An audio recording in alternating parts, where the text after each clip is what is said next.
Hiya.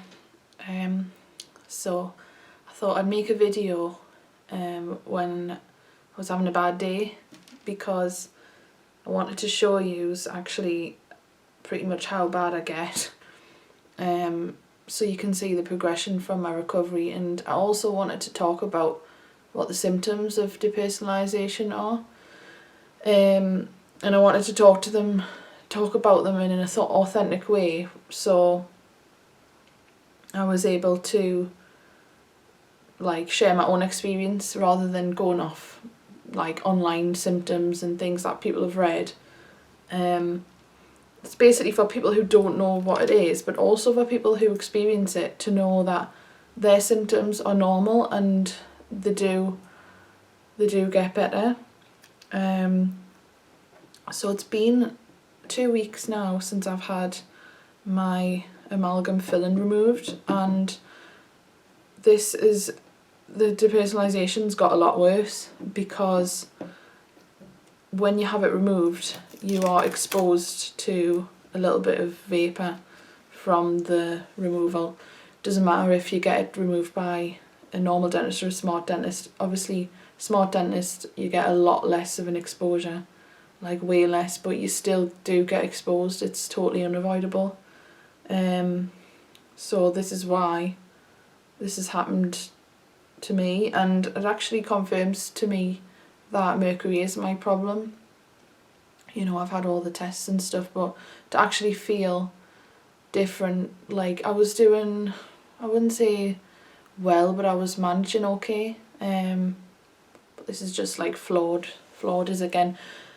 I've kind of reverted back to how I was at the start. And to be honest, I also did have a drink about a week ago, and that tipped us a bit as well. So I've just basically started running before I could walk, and the toxic burden levels come back. But I just know it is because of the filling removal, because I can taste metal in my mouth as well, which is another thing that happens. But it's a promising sign. It's just that I don't know.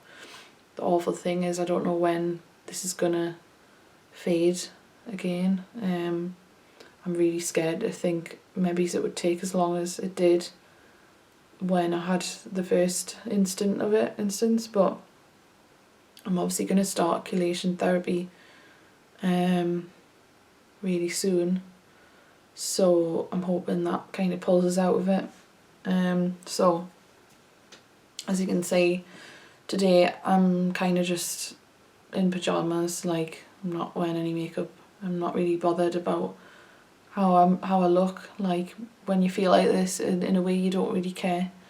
And I just wanted to be authentic and as honest as I possibly can with everyone, because I'm going to be honest with my progression about it, and hopefully that'll show what genuinely happens. And you can probably tell already that my train of thought isn't really working very well. I can't really string a sentence together properly. I can't find the right words. So for me, the symptoms of depersonalization are you basically feel like you're not in the real world, and you're kind of disconnected from reality. You disconnect from your emotions, you disconnect from your own body. Looking at my hands, I don't feel like those are my hands. I feel and I'm wondering how I'm able to move them. You kind of have thoughts that are quite existential.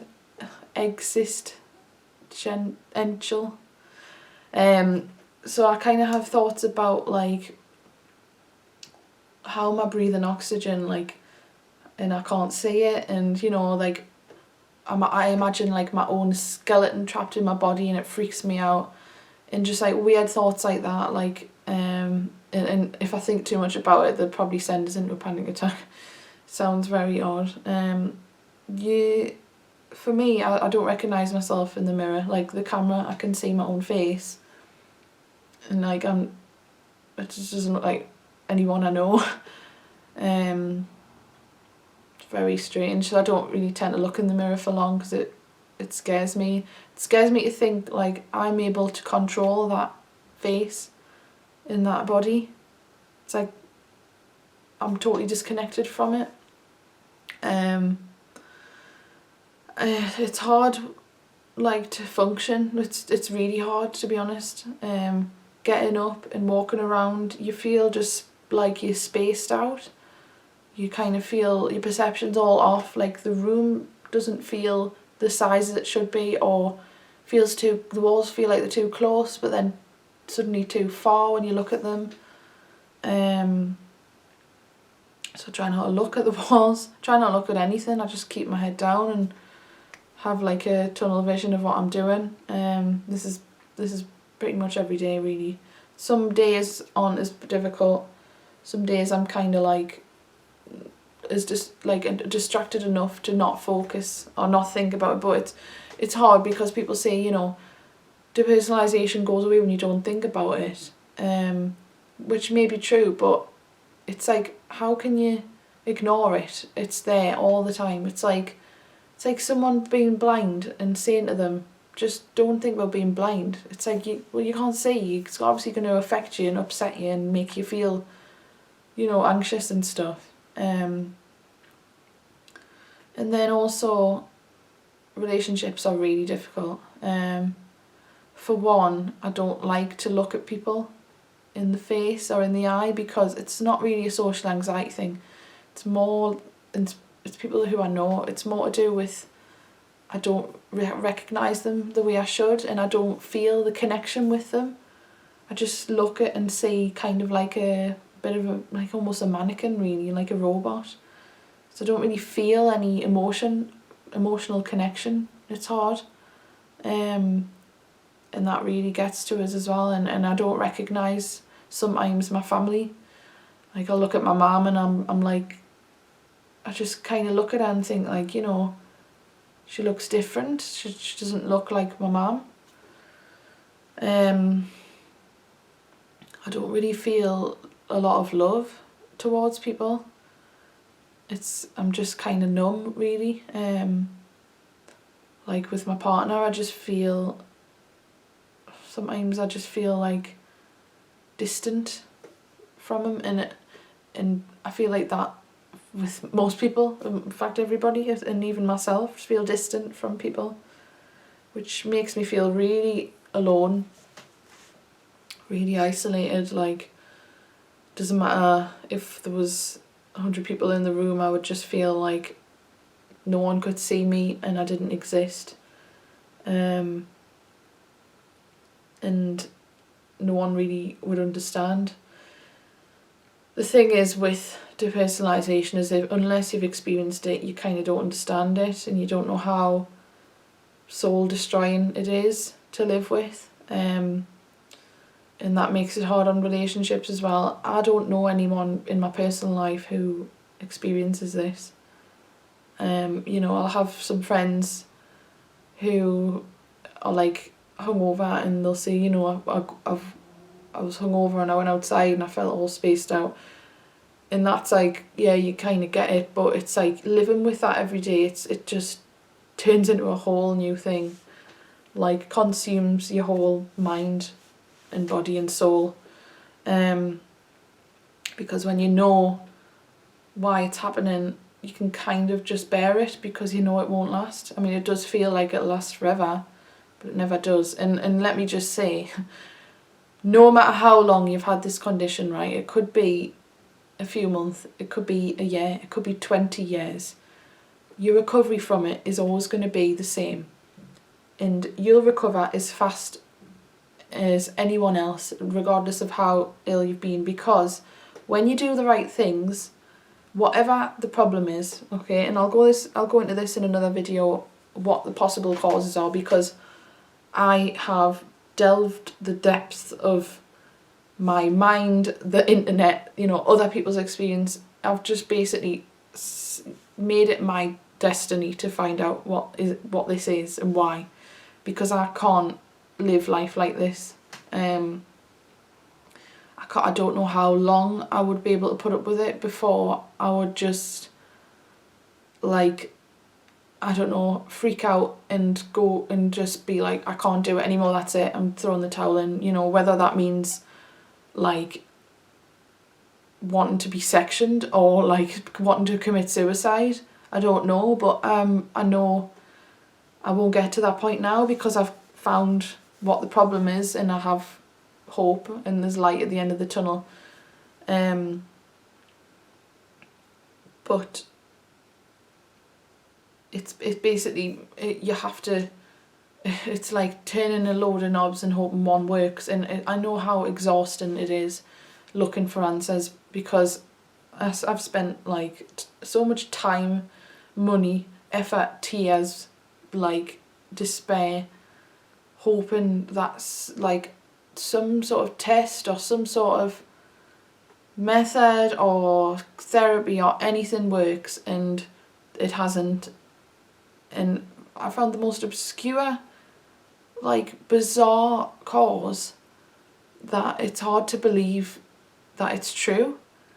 Like, and I remember when I first become like this, like I first experienced depersonalization this time, and I just knew I was poisoned in some way. I just sensed it, but I would never have thought it was from a fill-in or, you know, heavy metal, because I've just never ever heard of it in my entire life. Even on the groups, I'm really surprised to see that so many people are on this group posting daily, you know, like, has anyone tried this, has anyone tried that?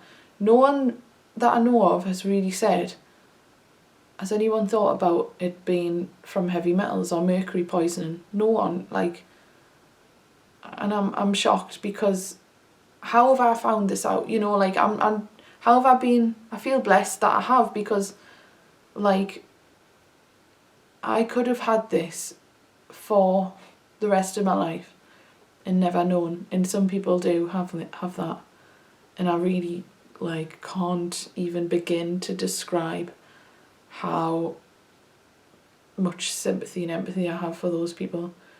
But it's never too late to come out, and actually I can kind of feel how I'm going to get better as well, because a week after I had them removed, so it's been 2 weeks, I spent not last week but the week before, I had one of the best weeks I've had in the whole time of being like this.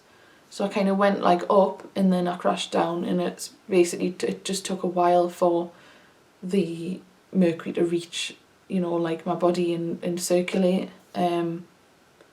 It was kind of like the dentist said, she was like, I can turn the tap off but I can't get out what's in the bath, which is where chelation comes in. So it's quite a weird, I'm actually quite scared in a way to get better, because I don't know how it's going to feel, and I can't remember how it feels to be normal. I don't know if I'm going to just wake up one day and be like, that was all just one big nightmare, or if it'll be like a gradual thing where I'll have like a few minutes of respite here and there, gradually and more and more. So anyway, the other symptoms are, well, people have varying like symptoms with depersonalization, which are like doesn't connect to like depersonalization itself, because certain health conditions can cause depersonalization and they come with their own symptoms. So it's difficult to decipher what is attached to depersonalization and what is, you know, another condition in its own. Like, for example, mercury poisoning for me, it caused depersonalization, but it also caused a whole bag full of other things, which I'll go into in another video itself, because I just want to focus on the depersonalization on its own. So another one is when you speak, you don't really recognise your own voice, and you, like when I'm talking now, it's hard for me to register that that's me talking. And often I think, like, how do I know how to speak English? Like, how do I know what sounds to make that other people will understand? which is odd. And when people speak to me and I can understand them, I'm like, it's weird how I can understand these different sounds that they're making. Like, I kind of think it's like a memory thing. Like, and again, I don't know if this is another symptom of depersonalization or the mercury poisoning, but my memory is horrendous. Like, I forget people's names who I know, and I like sit and think, how can't I remember their name? And dizziness and lightheadedness are a really big thing as well. Walking around the room, you kind of feel, I don't feel my feet touching the floor, like I feel like I'm floating. I'm kind of like floating around. Things like the texture and the feel of things don't feel kind of as real as they should. Colours are quite dull. It's not black and white, but it's just flat. Everything's kind of flat, 2D. I think it's what Will off in between us was trying to say when he smoked that weed. Maybe he had a episode of DP. Everything's flat and I'm in a bubble. It's literally that's what it is every day. And a lot of people as well describe it as brain fog. And a lot of people who are recovering from mercury poisoning say that they refer to it as brain fog. But I think they mean depersonalization, because it is just like a fog. So that's another one, like you feel like you're in a fog, like you can't, it's almost like you've got kind of cling film wrapped around your brain. And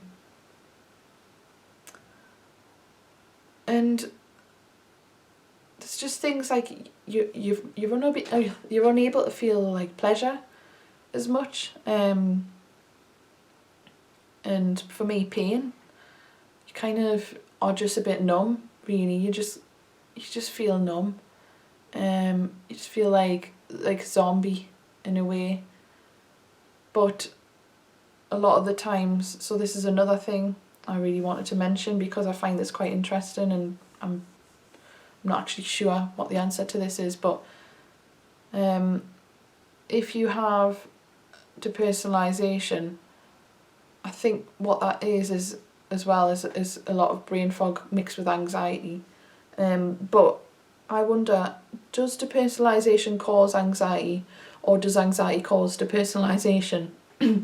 Because I used to think that anxiety caused depersonalization, because it always has for me in the past. You know, if I've ever had a panic attack, I'll feel anxious, and then the depersonalization will set in. It's kind of like a kind of a guard or a shield to swoop in and protect me from this overwhelming feeling.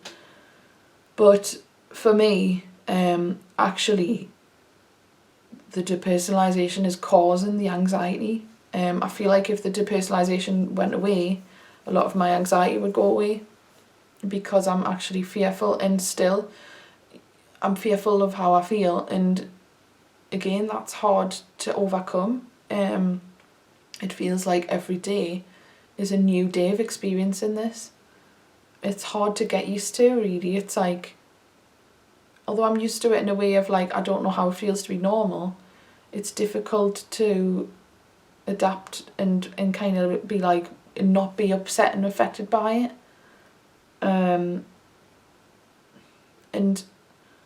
as well, you don't have concept of time. It's like time doesn't really exist, really. It just feels like all rolls into one kind of experience.